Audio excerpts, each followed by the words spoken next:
अस्सलाम वालेकुम। अभी मैं हॉस्पिटल के लिए निकल रहा था, तो अभी पता चला कि पाकिस्तान में बोर्ड्स का रिज़ल्ट भी आ रहे हैं। बोर्ड्स का रिज़ल्ट जो है वो 10th के आ रहे हैं और 12th के आने वाले हैं। तो सीन ये है कि बोर्ड्स के रिज़ल्ट आने के बाद वही भीड़ चाल पाकिस्तान में स्टार्ट हो जाएगी कि क्या कहते हैं, एंट्री टेस्ट क्लियर करनी है और अच्छे इंजीनियरिंग और मेडिकल कॉलेज में जाना है। ज़रूर जाएँ, अच्छी बात है, ये ऐसा एम्बिशन होना चाहिए, ज़रूर जाएँ। लेकिन मेडिकल या इंजीनियरिंग कॉलेज में अप्लाई करने से पहले कुछ चीज़ें जो है वो चेक लिस्ट ज़रूर बना लें। पहली चेक लिस्ट तो ये बनाएं कि आपका जो रिज़ल्ट आया है उस रिज़ल्ट के हिसाब से आप इस क्राइटेरिया पे उतरते भी हैं कि आप मेडिकल के लिए अप्लाई कर सकें, इंजीनियरिंग के लिए अप्लाई कर सकें या किसी फील्ड के लिए अप्लाई कर सकें या नहीं।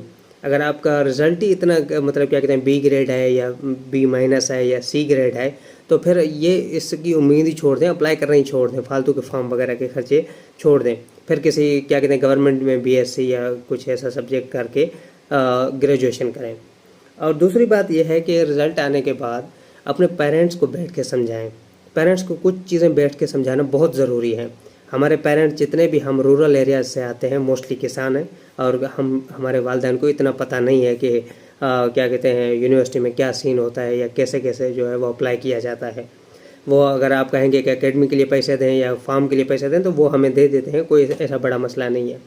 लेकिन आप अपने वालिदैन को बैठ के समझाएं कि आप कितना जो है वो काम कर सकते हैं, कितना नहीं कर सकते, कितना पढ़ सकते हैं, कि क्या आपका जो है वो रिज़ल्ट है और किस हिसाब से आपका क्या क्राइटेरिया है। आप जिस डिस्ट्रिक्ट में रह रहे हैं, जिस एरिया में रह रहे हैं, उसके पास सीट्स कितनी है यूनिवर्सिटी की, उस यूनिवर्सिटी की सीट्स में आपके पास कोटा है कि नहीं है, कोटा के अलावा आपके पास सोर्सेज हैं कि नहीं है, सोर्सेज के अलावा आपके पास जो क्या कहते हैं कोई और ऐसा मतलब बेनिफिट मिलने के काबिल है कि नहीं है। ये सारी चीज़ें बैठ के पेरेंट्स को समझाएं।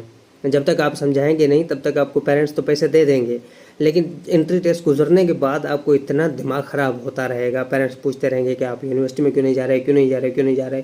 इससे सत्यानाश हो जाता है दिमाग का, मुझे पता है। और दूसरी चीज़ यह है कि आप यूनिवर्सिटी में जाने से पहले या अप्लाई करने से पहले आप अपने एजेंडा क्लियर कर लें। आप मिसाल के तौर पर अगर मेडिकल में अप्लाई करना चाह रहे हैं या इंजीनियरिंग में अप्लाई करना चाह रहे हैं, आप पहले उस यूनिवर्सिटी के जो सीनियर्स हैं या आपके इर्द गिर्द कोई भी पढ़ रहा है तो उससे पूछ लें कि क्या क्या टेंशन होती हैं, क्या क्या इश्यूज़ होते हैं, क्या क्या फेस करना पड़ता है। ये सब चीज़ें सीख लें। मेडिकल या इंजीनियरिंग यूनिवर्सिटी में ये बड़ा मसला नहीं है कि आप सब्जेक्ट पास करना चाहते हैं, सब्जेक्ट पास हो जाते हैं, सब्जेक्ट का कोई बड़ा इशू नहीं है, सब्जेक्ट पास हो जाते हैं। लेकिन सब्जेक्ट के साथ साथ जो बाकी का इन्वायरमेंट है, इमोशनली है, फाइनेंशियली है, सोशली है, वो आप प्रेशर बर्दाश्त कर पाते हैं कि नहीं कर पाते हैं। जो शेड्यूल है, जो करिकुलम है, वो आप बर्दाश्त कर पाते हैं।